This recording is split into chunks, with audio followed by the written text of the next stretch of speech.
Well, folks, so I'm a bit late to this, a couple of days late. I haven't had time to do a video on it, but the Tic Tacs are man-made. Now, we kind of knew this. Stephen Gray spoke about this on his Lost Civilization documentary that he did, and it has been spoken about for years by other people that aren't really in the limelight. I'm going to show one of those people in this video, also where he goes to one of these locations where potentially is where these Tic Tac UFOs are being made and being flown from. Because let's face it, if the Lockheed Martins, why aren't people seeing these things flying in and out of these locations? So that it has to be some sort of secluded area. So first off, we're going to go to where this started, and this was on the Need to Know with Bryce Zabel and Ross Coulthard. So I'm going to share that little clip now with you. Look, certain people I'm talking to, I've thought for a while that the United States has definitely been working on a program on electrogravitics. I'm increasingly persuaded that they are making breakthroughs. I think they've not been able to replicate a lot of the material science of some of the NHI technology that they've recovered. But I think the basic concept of electrogravitics, I suspect the US made a breakthrough perhaps as long as 50 years ago. And the interesting thing is, why has that been kept secret? I'm reasonably certain that the United States is operating platforms for ISR, intelligence, surveillance, and reconnaissance that are using this technology. I think they're frightened of deploying it in the field because obviously if one of these craft gets shot down and recovered, then you're in trouble. Your enemy knows what you know. The other thing that people are getting in my ear about, and I'm sorry, I can't obviously identify sources, but the other thing that people are getting in my ear about is there's a strategic mistake being made by the United States right now. And people are literally pleading with me as a journalist to bring this to public attention, which is that, yes, we've achieved breakthroughs, but our enemies, our potential foreign adversaries, China particularly, and Russia, are as well. And there's a fear that because of the excessive secrecy and compartmentalization that's been placed around this topic, we are losing any potential advantage that we've been enjoying in, say, the last 20 or 30 years. And our enemies, potential foreign adversaries, are beginning to overtake us. And it's interesting. I'm doing a lot of work at the moment. I noticed that there's a House Oversight Committee hearing into drone incursions, and they're taking an interest in the drone incursions. And just recently, I've been talking to people about the drone incursions over CONUS, the continent of the United States. And those incursions, of course, were also taking place in different parts of the world, notably over military bases in Western Europe and the UK, and notably military bases known to be supporting or storing American nuclear weapons. Notably military bases known to be supporting or storing American nuclear weapons. The suggestion that is being put to me is that the Chinese have indeed made a huge advance in electrogravitic technology, and it's taken us by surprise, and that the United States has been caught asleep at the wheel.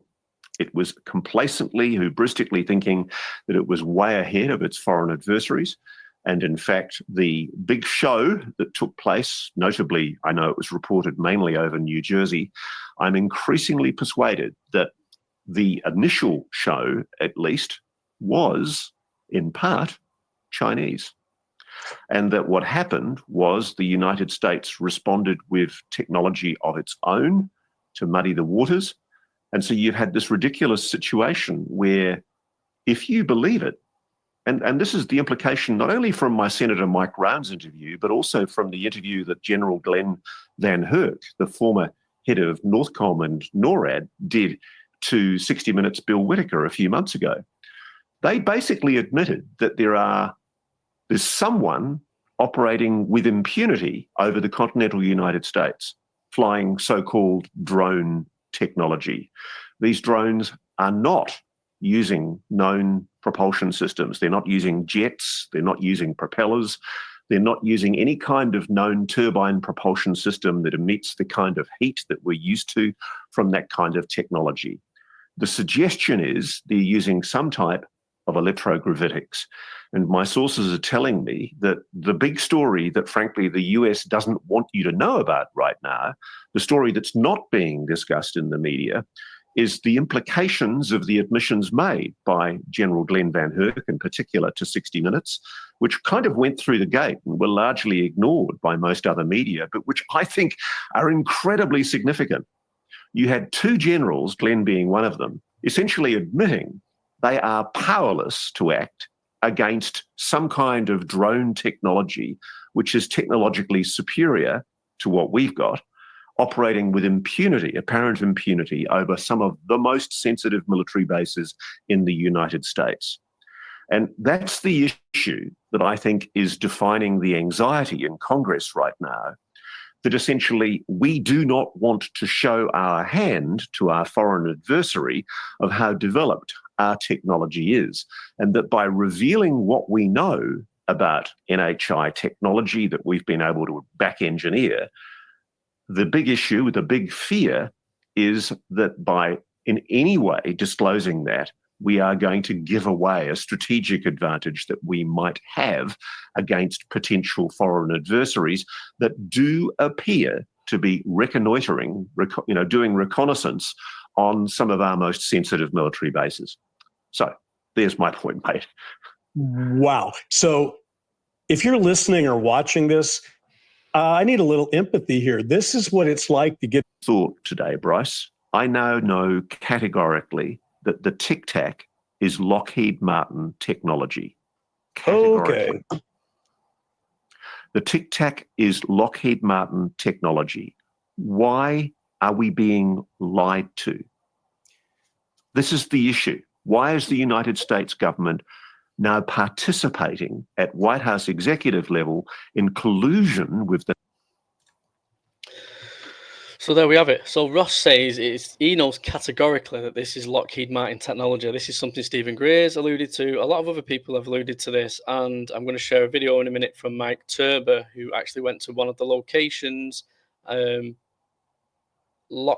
Building 42 of Lockheed Martin, where they suspect that is where the drones are being made and maybe flown from. I think there's potentially something that's underwater that is leading to a base. I just can't see them flying in and out. I think they'd be going under the ocean somewhere, and that's how they're keeping, because I think people would see it. Let's just all go and camp outside a Lockheed Martin building. Let's synchronize ourselves there. We're bound to see one then, aren't we, coming in and out? I don't think we will. I think they're potentially using the ocean. And that's where we get the 2004 one. And there's an interesting video I'm going to share with you in a minute. It's just come out today with Simon Holland, and he goes into a little bit about what that foam in the water is and what would have created that. So I'm going to share that in a moment, actually. So let's just skip over to this. Let's change this to not that one, this one.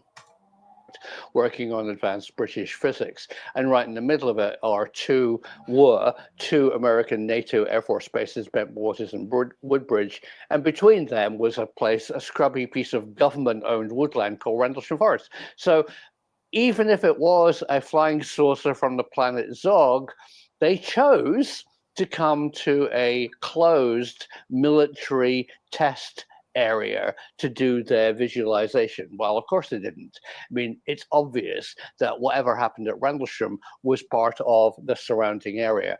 Whatever happened at Calvin happened there because it was in military protected airspace. The UFO knew that they didn't want to, in British terms, bust CAA, the equivalent to the FAA flight rules. Because they were in an MOA military operational area that wouldn't crash into Ryanair. So he says, this is interesting, that all these sightings have been seen in military operation areas. Now, if you clear, let's have a look at this. Military operation area, a designated block of airspace where military aircraft can conduct training and other activities, often involving live fire and complex maneuvers, separate from regular air traffic. it's what you would do if it's man-made stuff. You'd want to fly in areas where it is military operations area, and it gets good because let me skip across to the part where he breaks it down in the where is it? This is it. Just give me a second, guys. Which move this story forward. This one's from Fraser Connell 21. He's a well-informed chappie. He says, if a transmedium craft started its operation underwater, could you imagine how it would cause hydrogen and oxygen in the seawater to separate and boil? Now, that would cause a surface effect similar to what was seen by Commander Fravor as it was being vented from the ocean. You obviously know your stuff. Yes, I think you're on to a good point here, Fraser. It's very likely that the craft was launched underwater. The aerogel drone type craft, and I've no idea whether it was, but aerogel drones can be hydrophobic. They repel water. If you put that material in water, it doesn't get wet. There's like a surface tension between. This is why I think that when they're entering and exiting wherever they're going, it's from the ocean. I don't think it's coming from any land base. I think it's got to be something. And I think we need to look at locations for Lockheed Martin that are close to the ocean, where they could potentially have some sort of tunnel or something that enters into one of these locations that are on land and stuff like that. I think that's where we need to be looking. In water and the object, so they can actually go underwater in a bit of a bubble, making it human technology transmedium. It then would pop up to the surface and oscillate as its vacuum pumps were evacuating all the air out of it. It would be seen to wobble around a bit, probably in a bit of a racetrack, human programmed orbits, oscillating, and then it would fly up. It actually flew up when, very specifically, when Fravor and Dietrich and the other people in their F-18s saw it. It was aware of the Navy overhead. Somebody was monitoring this situation. It was definitely intelligence. Was it alien or was it the Department of Energy? You decide. And I really thank Murgatroyd 999. Dave actually reached out and answered the question that I had, and that is, surface and air operations in that MOA off the coast of Southern California are controlled by FAC, Fleet Area Control. And it was said by, I think it was Danny Sheehan, that hundreds of these were seen going into the ocean. So there could be an island there which is storing these underwater. I genuinely think these are coming out from the ocean, people, and that's how they're getting away and not being visible all the time. Because like I said, they would get seen entering and exiting these locations if they're on land. So there has to be some other way, some mountain, some underwater. It has to be something like that. If you're transmedium and you're comfortable flying in the air and under the water, you're going to use the ocean, aren't you? You're going to use the ocean to be the way to re-enter these places of where you're hiding and stuff like that. That's just my opinion on it. So let's carry on. Surveillance Facility San Diego. So they're the controlling authority, based out of Navy Base Coronado. So excuse my pronunciation. Naval Air Station North Island with a small detachment on San Clemente Island, not Catalina. Yeah. Okay, that's great. San Clemente Island is used exclusively by the Navy, with the SEALs using it for a lot of explosive training. I think it is highly unlikely that if the Tic Tac was a black project SAP, that it was being officially operated and sanctioned by FAC. Could you imagine the uproar if any of these pilots would have actually have been able to shoot this thing down, or would have took one of these Tic Tacs down? Now, I'm guessing they're unmanned, right? These are unmanned things, so I don't think there's any pilots inside these Tic Tacs, but could you imagine if they'd have actually shot one down? The questions that would have been asked. in the same working area of the MOA as the Nimitz and the Princeton.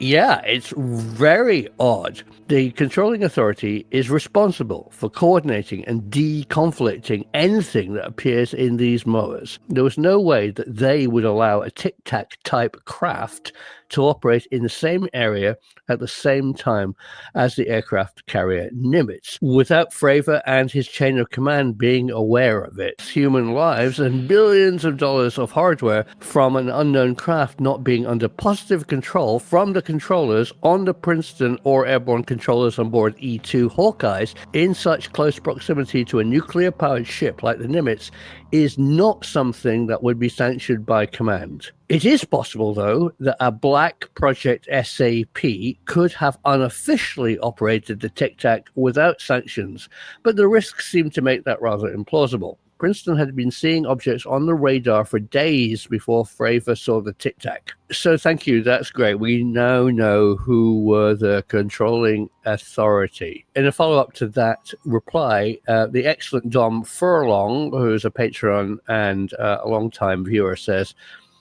it may have been a rare crossover incident to test the technology. There is a facility on the island, that's San Clemente Island, housing LIP technology. He knows what he's talking about. I always believe that is where the projections come from. Okay, so projections? What's all this about? Well, Dom Furlong and I have long discussed whether plasma laser projections that can project ghost aircraft and can be projected over a great distance, a technology that is being worked on and has been deployed in pods now. You can actually make a 3D looking replica aircraft. Think of a cat and a laser pointer. You can wave this thing around. It looks real. It looks three-dimensional. It looks solid, but in fact, it's a holographic type, but it's not a hologram. Are you thinking what I'm thinking? Blue beam. Is this why they're keeping it a secret? Is it the plan for 2027 to use these type of technology, and we're witnessing it now, and we're seeing little things of it getting us into our minds that we're seeing these crafts when we're thinking they're real. So when thousands of these start appearing, we're going to think, oh dear, the aliens are here, and it's not. It's just Lockheed Martin. What is the goal of Blue Beam? I'll go into that in another video. But that screams Blue Beam, right? Right, let's go to Mike Turber's video. So let's have a look here. 1 second, cheap. So this is Plant 42. Let's have a look at this one. What we have here is Plant 42. In the background here, what you see, that building is the smaller building is building 611. That is the engineering building. That's where some of your administration offices are and what have you. Behind it, which you can't see, well, the big building there, I'll tell you that what that is in a minute. But behind it is building 608. Building 608 is where they have the simulations. So all your simulators are in there for flying basically all the aircraft that they make. And of course, the big building is building 601. 601 is the main fabrication building. It's where they attach wings and do the main body and all that.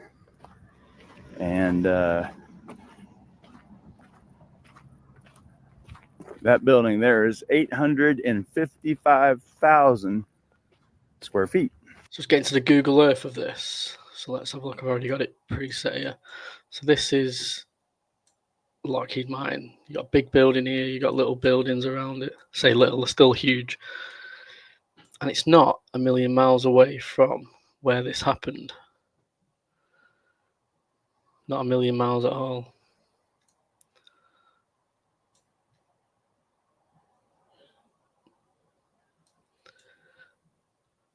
Could this be the location? Could there be? See, it's secluded. It's remote enough. Things could fly in and out potentially without being seen. These crafts are very fast. I'm still thinking it's something in the ocean somewhere that they're flying they're flying in and out of. That's what I think is happening. Mike Turber, by the way, this guy here, this is his channel, 5B5 News. Make sure you give him a follow. He was the one that told Stephen Gray about the Tic Tac stuff, and he also told him some false information to see if he'd believe it, and he put it in his documentary. Now, I can't remember what it was. I'll speak to Mike, I'll message him and just ask him what that was again, and let people know. But it's interesting. He wanted to try and play Stephen Gray a little bit and see what he'd do with the information, and he actually put it in his documentary, The Lost Civilization, last year. So that was interesting. But Mike did say that this Tic Tac was man-made and was Lockheed Martin's, and this video is 4 years old. So why is it only now? Because Ross Coulthard has said it. People are only starting to take it a little bit serious. I think we should look at people like Mike and people that have put the legwork in many years before Ross Coulthard even got on the scene. So yeah, please give him a follow. So let's see what else we've got here. I think that's it for now. We've got the Tic Tac, we've got that. I want to do another video another time. I haven't got the time at the minute, so let's just wrap this up. So Lockheed Martin have Tic Tac UFOs. We know about the Aurora, that's man-made. We know about the TR-3B, that's another man-made. We've got the Tic Tacs, they're man-made. We're getting told now by Simon Holland that they have like projections in the sky and stuff like that, and just sounds like blue beam technology, doesn't it? So what do you think, guys? Let me know in the comments. Do you think it's... I know a lot of people are struggling with this. Like, they don't think it is man-made. And there are people that are like, yeah, 100% on board with it. It's man-made technology, this. For me, it's a simple one. It's man-made technology. It makes absolute sense. Working in military areas, you know, in the area where the military... why would aliens come and just coincidentally operate in those military-operated areas? I believe in coincidences. I don't believe in those coincidences. I just think that, and this leads me to people like Lou Elizondo, who's pushing that a lot of this technology is aliens, it's dark, it's sinister, something's coming in 2027. Same with Jeremy Corbell as well. You know, he's saying it's something coming in 2027. Why are these people leading it into a dark path? When you've got Stephen Gray, and I'm not a massive fan of Stephen Gray, but he's the one that's pushing this more, that it's technology, and you know he wants to release that. He's looking like he's telling the truth. And you look at Elizondo, he's getting found out every 5 minutes, showing pictures where he's not even vetting them. If he knew so much stuff, he'd just release something, wouldn't he? Something really credible. You know why he's not? Because he's talking absolute bullshit. So on that, I'm going to love yous and leave yous. Make sure to like and subscribe, please. Help this little channel out.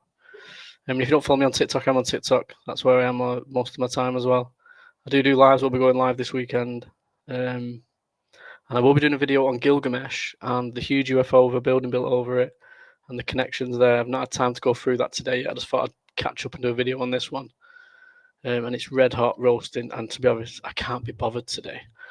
So if you've managed to stay through the entire video, thank you for the 24 minutes of your time.